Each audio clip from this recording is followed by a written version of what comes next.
আল্লাহ আমাদেরকে এই মাহফিলে উপস্থিত হওয়ার তৌফিক দান করেছেন। সকলে বলি আলহামদুলিল্লাহ।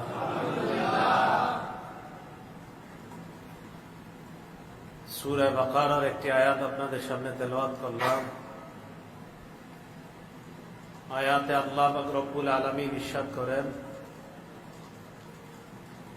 ইন্নাল্লাহা লা ইস্তাহয়ী আন ইয়াদরিবা মাসালাম মা বাউদা।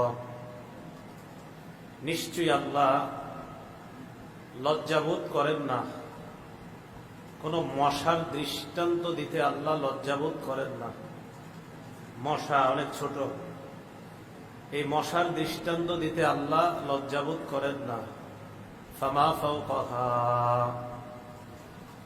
মশার চাইতে ছোট কোন বস্তুর দৃষ্টান্ত দিতেও আল্লাহ লজ্জাবোধ করেন না। ফামা ফাওকাহার দুটি অনুবাদ হতে পারে। একটি হলো মশার চাইতে ছোট কোনো দৃষ্টান্ত দিতেও আল্লাহ লজ্জাবোধ করেন না, আর একটি হলো মশার চাইতে বড় কোনো দৃষ্টান্ত দিতেও আল্লাহ লজ্জাবোধ করেন না। তাহলে ফাওকাহার দুই অনুবাদ, একটা হলো মশার চাইতে ছোট, আর একটা হলো মশার চাইতে বড়। মশার চাইতে ছোট মশার ডানা, এই জাতীয় দৃষ্টান্ত হাদিসের মধ্যেও পাওয়া যায়। হাদিসের কিতাব নাম ইবনে মাজাহ, 4110 নম্বর হাদিস।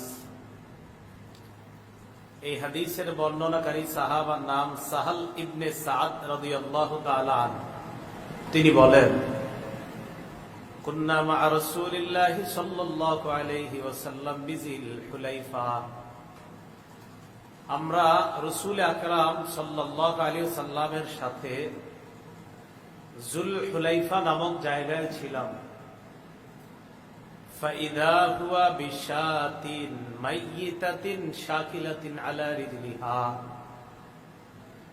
হঠাৎ দেখা গেল একটা মৃত ছাগল, মৃত বকরি এক জায়গায় পড়া, চিত হয়ে পড়ে আছে, মৃত।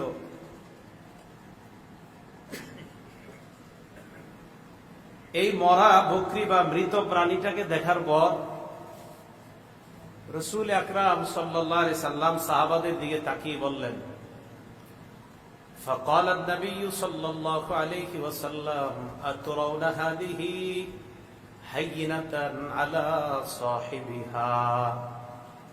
তোমাদের কি মনে হচ্ছে যে এই মৃত বকরিটা তার মালিকের কাছে কোনো মূল্য নাই? এমনটাই তো তোমাদের মনে হচ্ছে, তাই না? সাহাবারা বললেন, জি হুজুর, এটাই তো, এটা মারা গেছে, এটার আর কি মূল্য, পুরো রিস্ক। فقال النبي صلى الله عليه وسلم والذي نفسي بيده للدنيا أهون على الله من هذه على صاحبها। নবীজি বলেন, ওই সত্তার কসম যার হাতে আমার প্রাণ, আল্লাহর কসম, এই মৃত প্রাণীটা তার মালিকের কাছে যেমন কোনো মূল্য না থাকার কারণে এখানে ফেলে রাখছে, এই দুনিয়াটা আল্লাহর কাছে এই মরা প্রাণীর চাইতেও আরো নিম্ন, আরো মূল্যহীন। এই দুনিয়ার এত মূল্যহীন যে এই প্রাণীটার যেমন তার মালিকের কাছে মূল্য নাই, এর চাইতেও বেশি এই দুনিয়ার আল্লাহর কাছে কোনো মূল্য নাই। এই কথা বলার পর রাসূল আকরাম সাল্লাল্লাহু আলাইহি সাল্লাম বলেন, লাউ কানাতিদ দুনিয়া তাজিনু ইনদাল্লাহি জানাহা বাউদা। আরেক বর্ণনায়, লাউ কানাতিদ দুনিয়া তা'দিলু ইনদাল্লাহি জানাহা বাউদাতিন মা সাকা ফিহা কাফিরা। দুনিয়ার মূল্য যদি আল্লাহর কাছে মাছির ডানা পরিমাণ হইতো, আল্লাহ কোন কাফেরকে এক ঢোক পানি পান করাতেন না।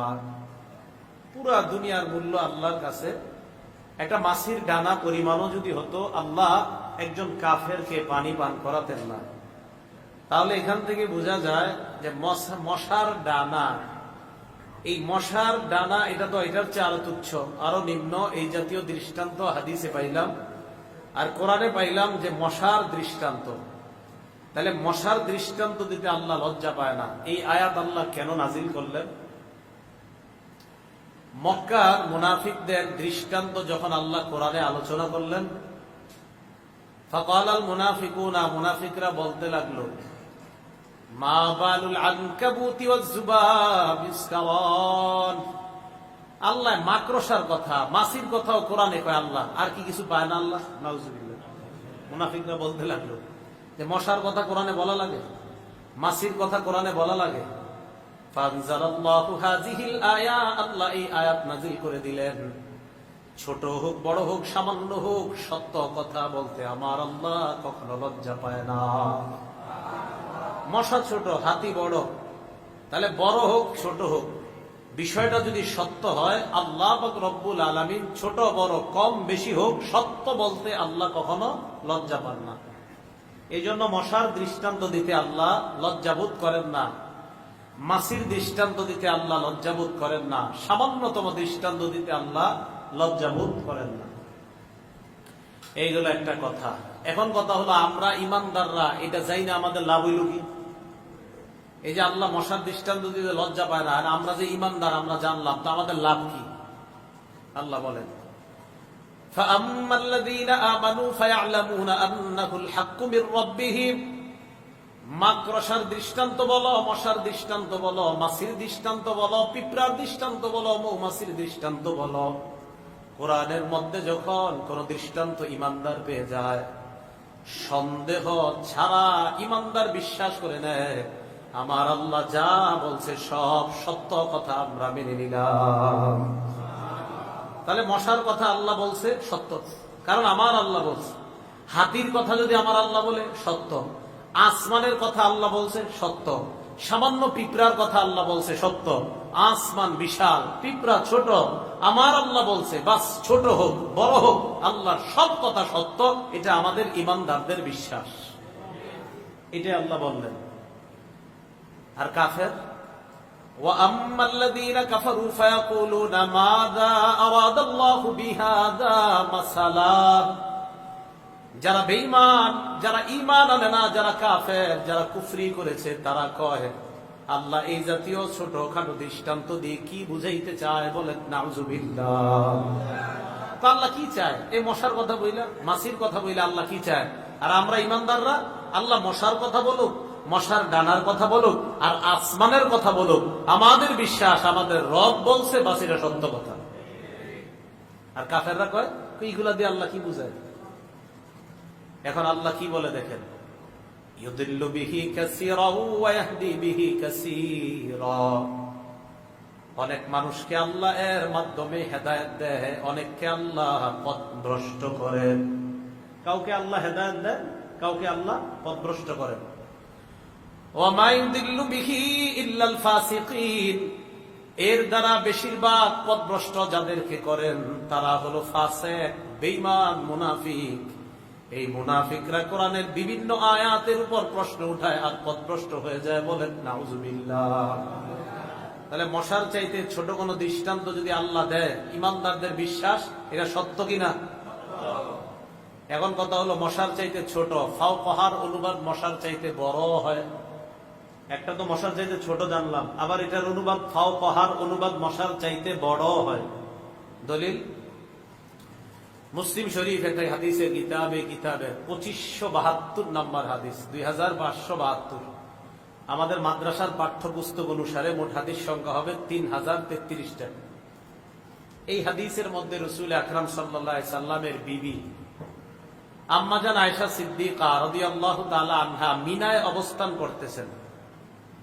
দাখালা শাবাবুন মিন কুরাইশিন আলা আয়েশা রাদিয়াল্লাহু তাআলা আনহা ওয়া হিয়া বিমিনা।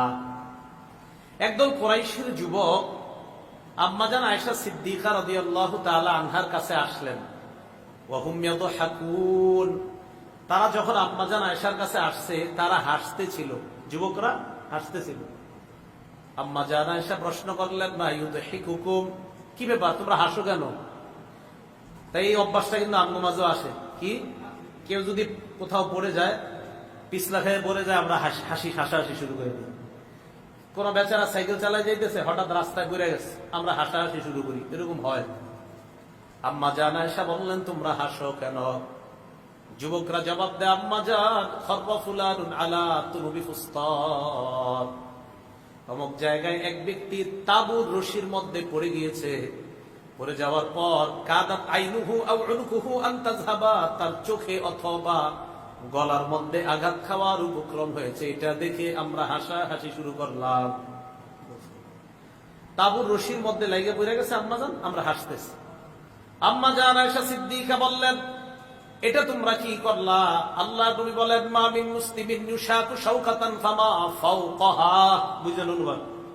কোন মুসলমানের শরীরে যদি কাটা বিদ্ধ হয় অথবা ফামা ফাওকাহা, এর চাইতে বড় কোন জিনিস আঘাতপ্রাপ্ত হয়, ফাওকাহার অনুবাদ যে বড় হয়, এই হাদিস থেকে আমরা জানলাম। আবার আসেন কোরআনে, ইন্নাল্লাহা লা ইস্তাহয়ি আন ইয়াদরিবা মাসালাম মা বাউদাতান ফামা ফাওকাহা। ফাওকাহার দুই অনুবাদ, একটা হলো মশার চাইতে ছোট, আর একটা হলো মশার চাইতে বড়। মশার চাইতে বড় এই অনুবাদ কোথায় পাইলাম? মুসলিম শরীফের হাদিসের মধ্যে পাইলাম। আল্লাহ নবী বলেন, কারো শরীরের মধ্যে যদি কাটা বিদ্ধ হয় অথবা এর চাইতে বড় কোনো জিনিসের আঘাত তার শরীরের মধ্যে লেগে যায়, ইল্লা রুফিআত লাহু বিহা দারাজা, সাথে সাথে ওই মুসলমানের একটা মর্যাদা আল্লাহ বাড়ায় দেয়। মুসলমান পড়ে গিয়ে ব্যথা পাইছে, তার মর্যাদা বাড়ছে, আর তোমরা হাসো কেন? হাসতেছো, হাসবা না। তাহলে যাই হোক, এই হাদিসে আমি প্রমাণ করতে চাইলাম ফাওকুন শব্দের অর্থ যে বড় হয়। তবে আরেকটা জিনিসও শিখলাম আমরা, যে কারো বিপদে হাসবো না আমরা। কোন মুসলমান বিপদে পড়লে আমরা হাসবো না। হয় কিন্তু দেখবেন অনেক সময় আমরা, এই আপনার ওই বৃষ্টি তো রাস্তার মধ্যে পিচ্ছিল অবস্থায় পড়ে গেছে, হাসি দেওয়া শুরু করছে। তাহলে আর এটা করা যাবে না। ওই বেচারার মর্যাদা বাড়তেছে, আমি আপনি হাসি দিয়ে গুনাহ করলাম। আল্লাহ আমাদেরকে হেফাজত করেন। তাহলে কোরআনের ছোট দৃষ্টান্ত এটা কার? কোরআনের বড় দৃষ্টান্ত এটা কার? কোরআনে মশার কথা এটা কার কথা? কোরআনে ব্যাঙের কথা কার কথা? কোরআনে মাছির কথা এটা কার? কোরআনে পিঁপড়ার নামে সূরা আছে, এই কথা কার? কোরআনে আনকাবুত মাকড়সা নামে সূরা আছে, এটা কার? কোরআনে নামল পিঁপড়া এই নামে সূরা আছে, এই কথা কার? আল্লাহ। বাস আমার আল্লাহ বলছে, এটা বিশ্বাস করতে হবে। এইগুলার দ্বারা আল্লাহ কি করেন? ফাসেক যারা, এরা কোরআনের উপর প্রশ্ন তুলবে, পথভ্রষ্ট হবে। আর আমরা ইমানদার যারা, আমরা কোনো প্রশ্ন তুলবো না। আমার আল্লাহ বলছে, বিশ্বাস করি, আমাদের ঈমান আল্লাহ বাড়ায় দিবেন। এখন ফাসেক কারা? এই ফাসেক দ্বারা উদ্দেশ্য মুনাফিক হতে পারে, মুশরিক হতে পারে, অথবা ইমানদারদের মধ্যে কিছু ইমানদার আছে এরাও হতে পারে ফাসেক। কেমন? ইমানদারদের মধ্যে আমাদের চোখে দেখতে ইমানদার, বাবা মুসলমান, মাও মুসলমান, তিনিও মুসলমান, কিন্তু তিনি কোরআনের কিছু মানে না, এরকম আছে অনেকে। এদের ব্যাপারে আল্লাহ কোরআনে বলেন, আফা তুমিনুনা বিবাদিল কিতাবি ওয়া তাকফুরুনা বিবাদ। কোরআনের কিছু মানো আর কিছু মানো না, এটা ইমানদারির পরিচয় না। কোরআনের সামান্য অংশ অস্বীকার করলেই কাফের। বলেন, কোরআনের সামান্য অংশ অস্বীকার করলেই কি? এই পুরা কোরআন অস্বীকার করা দরকার নাই, কোরআনের একটু অস্বীকার করলেই কাফের। এখন ফাসেক দ্বারা উদ্দেশ্য মুনাফিক, কাফের। আর হলো অনেক মুসলমান দাবি করে কিন্তু কোরআনের কিছু মানে না, মুনাফিক। আরেক দল আছে মুসলমানদের মধ্যে যারা কোরআন বিশ্বাস করে কিন্তু বিধানটা মানতে পারে না, বিশ্বাস করে না, কোরআনের সব সত্য মানে না। এদের হেদায়েতের আশা করা যায়,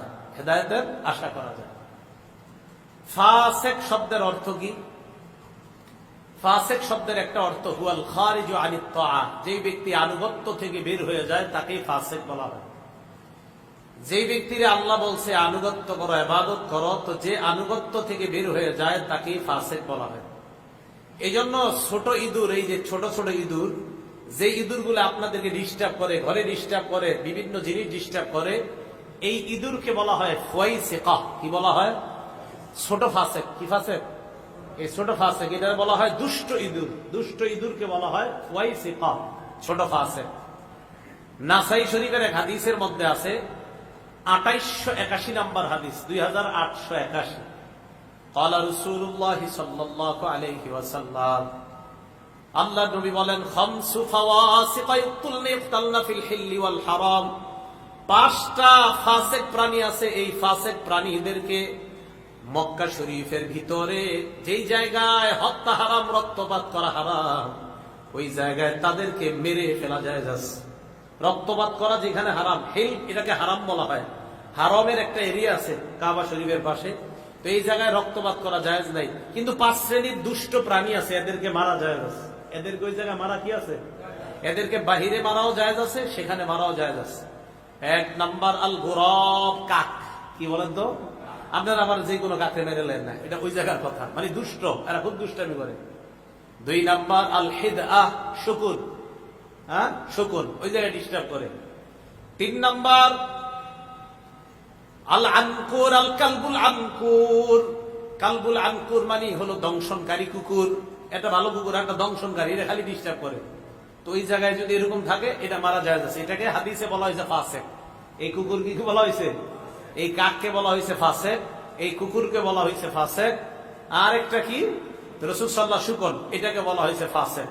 তো রাসূল সাল্লাল্লাহু আলাইহি সাল্লাম বলেন এগুলো দুষ্ট, এগুলো অনিষ্ট, এগুলো মানুষের ক্ষতি করে। আল ফারা, আরেকটা হলো ইঁদুর। আরেকটা কি বলেন তো? ইঁদুর। এই ইঁদুর এটা খুব ক্ষতি করে। 5 নাম্বার আল আকরাব, বিচ্ছু, বিষাক্ত বিচ্ছু। এগুলা ফাসেক, নবীজি বলছেন এগুলার হত্যা করা জায়েজ আছে। এখন দেখেন ফাসেক প্রাণী 5 শ্রেণী। এটা যদি দুষ্টামি করে কাক, শুকুন যদি দুষ্টামি করে, কুকুর যদি দুষ্টামি করে, ইঁদুর যদি দুষ্টামি করে, বিচ্ছু যদি দুষ্টামি করে, হাদিসে এইগুলারে ফাসেক বলা হয়েছে। তো হাদিসে দুষ্টামির কারণে এরা যদি ফাসেক হয়, কোন মুসলমান যদি ইসলামের বিধান না পালন করে অন্যান্য দুষ্টামি করে, সেও ফাসেকের খাতায় নামলে। সেও কিসের খাতায় নাম উঠাবে? ফাসেক। ইসলামের বিধিবিধান না মানলে সেও ফাসেক হয়ে যাবে। এখন ফাসেক কারা? আল্লাহ বলেন আল্লাযীনা ইয়ানকুদুনা আহদাল্লাহি মিন বাদি মিসাকি। 1 নাম্বার যারা আল্লাহর সাথে ওয়াদা করার পরে ওয়াদা ভঙ্গ করে, এরা হলো ফাসেক। আসতেছি আমি কথায়। 2 নাম্বার ওয়ায়াকতাউনা মা আমারাল্লাহু বিহি আইয়ুসালাহ। আল্লাহ যা জোড়া লাগাইতে বলছে এটা যারা ছিন্ন করে, তারাও ফাসেক। 3 নাম্বার ওয়াইফসিদুনা ফিল আরদ, জমিনের মধ্যে যারা অশান্তি সৃষ্টি করে, তারাও ফাসেক। তাহলে 1 নাম্বার আল্লাহর ওয়াদা রক্ষা যারা করে না, তারা ফাসেক। 2 নাম্বার আল্লাহ যা জোড়া লাগাইতে বলে তারা তা ছিন্ন করে, তারাও ফাসেক। 3 নাম্বার জমিনের মধ্যে যারা অশান্তি সৃষ্টি করে, তারাও ফাসেক। তারাও কি বলেন তো? ফাসেক। এবার শোনেন, জাফর রাহমাতুল্লাহি আলাইহি ঐতিহাসিক তাফসীরকারক, নাম কি বলেন তো? জাফর। উনি বলেন মুনাফিকের বিখ্যাত 6টা আলামত আছে। ওই মুনাফিক, যেই মুনাফিকরা দুনিয়ার মধ্যে খুব প্রভাব নিয়ে চলে, তাদের 6টা আলামত। তিনি বলেন দুনিয়ার মধ্যে একদল মুনাফিক আছে যারা মানুষের সামনে খুব ভাব নিয়ে চলে, খুব দেমাগ নিয়ে চলে, খুব দেমাগ নিয়ে চলে। তাদের আলামত হলো 6টা। জোরে বলেন কয়টা? 1 নাম্বার ইজা হাদ্দাসু কাযাবু, তারা কথা বললে মিথ্যা কথা বলে। 2 নাম্বার ইদা ওয়াদু আখলাফু, তারা যখন ওয়াদা করে ওয়াদা খেলাফ করে। 3 নাম্বার ইদা তুমিনু খানু, তাদের কাছে আমানত রাখলে আমানতের খেয়ানত করে।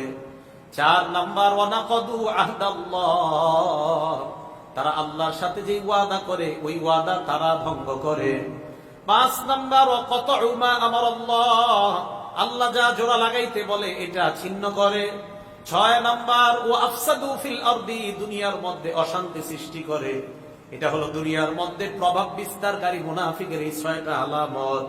যে মুনাফিক ভাবসাব নিয়ে থাকে, এবং আমরাও জানি এটা যে মুনাফিক, সবাই জানে যে এটা ইমানদার নাম দিছে, যদিও যে এটার মধ্যে বাটপার আর কেউ নাই। তো জাফর রহমতুল্লাহ আলাইহি বলেন যে এটার মধ্যে তোমরা 6টা আলামত পেয়ে যাবা। এটা কথা বললে মিথ্যা বলবে। 2 নাম্বার এটা ওয়াদা করলে খেলাফ করবে। 3 নাম্বার এটার কাছে আমানত রাখলে খেয়ানত করবে। 4 নাম্বার এটা আল্লাহর সাথে ওয়াদা খেলাফ করবে।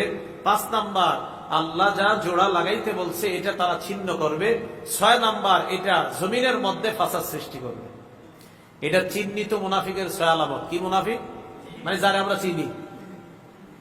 আরেক দল আছে যাদেরকে আমরা চিনি না, এরা ভয়ে আমাদের সামনে প্রকাশ করে না, হে যে মুনাফিক। এই মুনাফিকের গোপন আলামত হলো 3টা। বলেন কয়টা? ওই প্রথম 3টা। ইজা হাদ্দাসা কাযাবা, কথা বললে মিথ্যা বলে। বুখারী শরীফের 33 নম্বর হাদিস আছে, এটা কথা বললে মিথ্যা বলে। ওয়া ইযা ওয়াদা আখলাফা, ওয়াদা করলে খেলাফ করে। ওয়া ইযা তুমিনা খানা, এটার কাছে আমানত রাখলে আমানতের খেয়ানত করে। এটা হলো কে? চুপচাপ মুনাফিক। ও কি করে চুপে চুপে আপনার সাথে যা বলবে মিথ্যা বলবে, কিন্তু আপনার মনে হবে সত্য কথা, আসলে বলছে মিথ্যা। এ আপনার সাথে ওয়াদা করার পরে এমন ভাবে বলবে, ভাই তুমি আমার দাও 10,000 টাকা দাও, আগামী শুক্রবারে জুমার ঠিক আগে আজানের আগে দিয়ে দেবো, আর শুক্রবার মরার আগে হবে না, শুক্রবার মরার আগে হবে না। এই ওয়াদা খেলাফ, এই চিহ্নি, এইগুলো চুপচাপ। 3 নাম্বার, এর কাছে যখন আপনি কোনো জিনিস আমানত রাখবেন, মনে হবে এর মতো পিসাব পুরো দুনিয়াতে নাই, রাখার পরে বুঝবেন এ আপনার আর চিনে না। তাহলে এগুলো হলো গোপন। আর প্রকাশ্যে যেগুলো, এগুলো মিছা কথাও করবে প্রকাশ্যে, ওয়াদা খেলাফ করবে প্রকাশ্যে, আমানত রাখলে খেয়ানত করবে প্রকাশ্যে। এই আমানতের খেয়ানতের ব্যাখ্যা আর করলাম না, করলে কত মানুষ যে ডুববে এটার ভিতরে আল্লাহ ভালো জানে।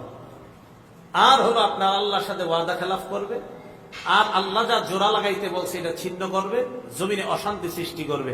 আল্লাহ এই সবগুলা বদ গুণ থেকে আমাদেরকে বেঁচে থাকার তৌফিক দান করবে। এবার আসেন আলোচনায় ঢুকি। ফাসেক হলো তারা যারা আল্লাহর সাথে ওয়াদা খেলাফ করে। এই ফাসেক দ্বারা উদ্দেশ্য যদি আহলে কিতাবদের মধ্যে যারা কাফের তারা হয়, বুঝেন। আহলে কিতাব দ্বারা উদ্দেশ্য হলো যাদেরকে আল্লাহ তাওরাত কিতাব দিয়েছেন, তাওরাত কিতাবের মধ্যে লেখা আছে একজন নবী আসবে, মুহাম্মদ সাল্লাল্লাহু আলাইহি ওয়াসাল্লাম। এই নবীর অনুসরণ করবা তোমরা। তাওরাত কিতাব পড়ার সময় তারা ওয়াদা করছে, হ্যাঁ আল্লাহ ওয়াদা করলাম মুহাম্মদ নামে নবী যিনি আসবে তারা আমরা মানবো, তার কথা শুনবো, তিনি যা বলবে তা মানবো। আমাদের নবী আসলেন, আসার পর ইমানের দাওয়াত দিলেন, দাওয়াত দেওয়ার পর আহলে কিতাবদের বেঈমানরা মুনাফিকরা কয় আমরা আপনার কথা মানি না, বলেন নাউজুবিল্লাহ। তাহলে আল্লাহর সাথে ওয়াদা করছে না তাওরাত কিতাবে যে নবী আসলে আমরা মানবো, তাহলে আল্লাহর সাথে ওয়াদা ভঙ্গ করলো। এটা একটা, মন দিয়ে শুনেন। 2, আল্লাহর সাথে আরেকটা ওয়াদা, সেই ওয়াদাটা হলো আমি আপনি এই সবাই আমরা যেখানে যারা আছি, আমাদের আত্মাগুলা আল্লাহ বানানোর পর সবগুলাকে একটা জগতে রাখছে, এটার নাম রুহের জগৎ। বলেন কি জগৎ? ওই জগতের মধ্যে হামান, কারুন, ফেরাউন, সাদ্দাত, নবী, ইমানদার, বেঈমান, আলী, অলি, আউলিয়া, গাউস, কুতুব সবাই ছিল।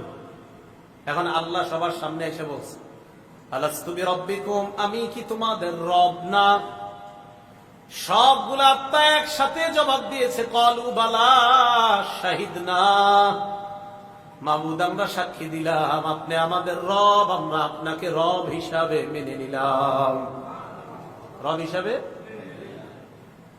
হিসাবে আমি আপনি আল্লাহকে মানলাম রুহের জগতে। দুনিয়াতে আসার পর ফেরাউন কয় আমি সবচেয়ে বড় রব। ফেরাউন কি কয়? আমি বড় রব। নমরুদ কয় রব আবার কে? ইব্রাহিম নবী কয় রব হলেন তিনি। ফাইন্নাল্লাহা ইয়াতি মিনাল মাশরিকি ফাতি বিহা মিনাল মাগরিব, রব হলেন তিনি যিনি সূর্যকে প্রতিদিন পূর্ব দিক থেকে উঠায়। নমরুদ তুমি যদি রব হও তাহলে সূর্যটা তুমি পশ্চিম দিক থেকে উঠায় দেখাও। ইব্রাহিম নবীকে নমরুদ প্রথমে প্রশ্ন করছে রবকে। ইব্রাহিম নবী বললেন আল্লাযী ইউহয়ী ওয়া ইউমীত, রব হলেন তিনি যিনি জীবন দেয়, যিনি মৃত্যু দেয়। নমরুদ কয় ফানা উহয়ী ওয়া উমীত, আমিও তো জীবন দেই, আমিও তো মরণ দেই। 2 লোক ধরছে, ধরার পর একটারে মারছে, আরেকটারে জেলখানায় ঢুকাইছে। যেটারে মারছে মারার পর কয় দেখো আমি মারলাম। জেলখানায় যেটারে রাখছে, রাখার পর কিছুদিন পর ছেড়ে দিয়ে কয় দেখো আমি জীবন দিলাম। মারছে যেটারে মারার পর কয় এই যে আমি মারলাম, আরেকজনকে আমি জীবন দিলাম। মারার নাম আর জীবন দেওয়ার নাম যদি রব হয়, নমরুদ কয় আমিও রব। ইব্রাহিম নবী কয় এটারে থামানোর একটা উপায় আছে। তখনই বললেন ফাইন্নাল্লাহা ইয়াতি বিশ-শামসি মিনাল মাশরিক, আমার আল্লাহ সূর্য উঠায় পূর্ব দিক থেকে। তুমি যদি রব হও তাহলে তুমি সূর্যটা পশ্চিম দিক থেকে উঠায় দেখাও। ফাবুহিতাল্লাযী কাফার, নমরুদ সাথে সাথে ইব্রাহিম নবীর সাথে হেরে যায়, আর কথায় পারে নাই। তো নমরুদ রুহের জগতে বলছে আল্লাহ আপনি রব, দুনিয়াতে কয় আমি রব। ফেরাউন রুহের জগতে বলছে আল্লাহ আপনি রব, ফেরাউন কয় আনা রব্বুকুমুল আলা, আমি তো বড় রব। আমি আপনি আমরা সবাই ওয়াদা করলাম আল্লাহ রব। শুধু তাই নয়, আমি আপনি এই রব বলার মধ্যে ওয়াদা করলাম আল্লাহ আপনি আমার ব্যক্তি জীবনের রব। 2 নাম্বার আপনি আমার পারিবারিক জীবনের রব। 3 নাম্বার আপনি আমার সামাজিক জীবনের রব। 4 নাম্বার আপনি আমার অর্থনৈতিক জীবনের রব। 5 নাম্বার আপনি আমার রাষ্ট্রীয় জীবনের রব, 6 নাম্বার আপনি আমার আন্তর্জাতিক জীবনের রব। আমরা আপনাকে রব মানলাম, আমি আপনি 5 ওয়াক্ত নামাজ আদায় করি ফজরের নামাজের সময়। ছেলের বয়স 25-30 বছর, ডাক দিতে গেলে মা কয় ডাক দিও না, রাত 3টায় ঘুমাইছি। কয়টায়? এই যে আপনি পারিবারিক জীবনে রব না আল্লাহরে মানছেন, তো ছেলের নামাজ না পড়াইলে কোথায় মানলেন? কথা মনে হয় বুঝেন নাই। ব্যক্তি জীবনে রব কে? বুঝলাম। তো আপনি ব্যক্তি জীবনে রব আল্লাহরে মানেন, তাই ফজর নামাজে আসলেন। এখন ছেলেরে ডাক দেওয়াটা এটা কোন রব? পারিবারিক জীবনে। ছেলেরে যে নামাজে ডাকবেন এটা কোন ক্ষেত্রে? পারিবারিক জীবনে। তো ছেলের নামাজে ডাক দিতে গেলে বিবি কয় ডাক দিয়ে না, রাত 3টায় ঘুমাইছে। তো পারিবারিক জীবনে কোথায় রব মানলেন? আপনার বিবিরে আপনি নামাজের কথা বলেন না, আপনার মেয়েকে আপনি বলেন না, আপনি নিজে নামাজ পড়েন, কপালে দাগও পড়ে গেছে। আপনি ব্যক্তি জীবনে আমার রবকে রব মানতেছেন, পারিবারিক জীবনে মানছেন না। যদি মানেন তো বিবিরেও নামাজ পড়াবেন, যদি মানেন মেয়েকেও বলবেন নামাজ পড়তে, যদি মানেন ছেলেকেও নামাজ পড়তে বলবেন। বরং আপনি টেনশনে থাকেন যে নামাজে ডাক দিলে ছেলেটার স্বাস্থ্যের কোনো ক্ষতি হয় কিনা। ভাই কথা বোঝার চেষ্টা করেন। তাহলে ব্যক্তি জীবনে রবকে, হ্যাঁ ব্যক্তি জীবনে রবকে, পারিবারিক জীবনে রবকে, 3 সামাজিক জীবনে রব আল্লাহ। চা দোকানের সামনে দিয়ে আসার নামাজে আপনি আসলেন, আসার সময় দেখলেন একদম মুসলমান টেলিভিশন দেখতেছে, তাদেরকে আপনি নামাজের কথা বললেন, এই তো সামাজিক জীবনে আপনি রব মানলেন। টেলিভিশন দেখে মুসলমান, চলো নামাজে যাই, নামাজে যাই।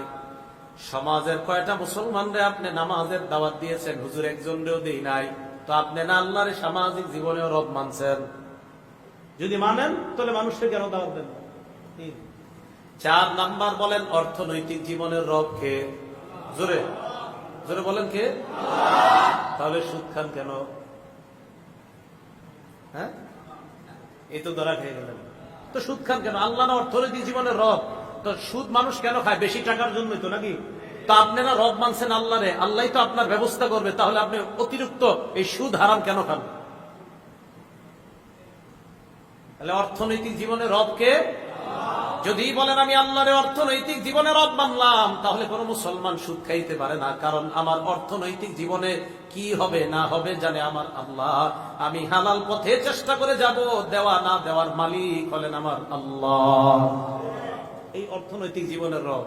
তাহলে হুজুর যদি খতিব সাহেব মিম্বরের মধ্যে বসে সুদের ওয়াজ করে, জুমার থেকে বের হওয়ার পর এলাকার 10 জনকে নিয়ে তার চাকরি খাওয়ার আর চিন্তা করবেন?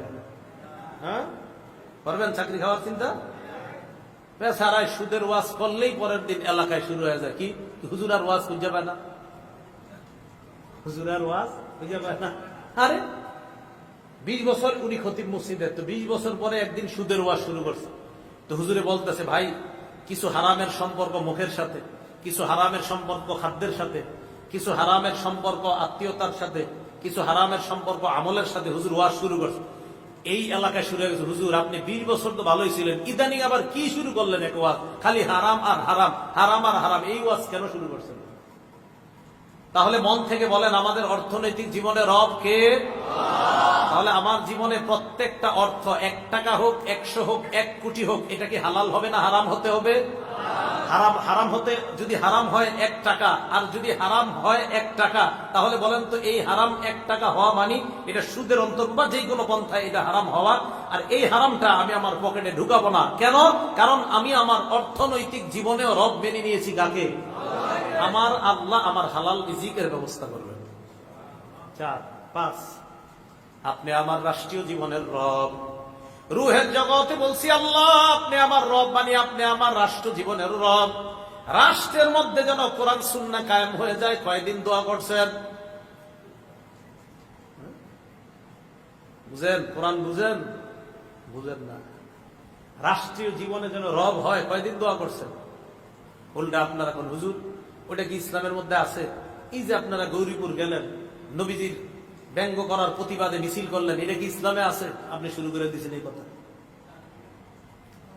তাহলে রাষ্ট্রীয় জীবনেও রবকে, তাহলে আমার রাষ্ট্রে যেন আমার রবের বিধান কায়েম হয়ে যায়, এই জন্য দোয়া করার চেষ্টা করা।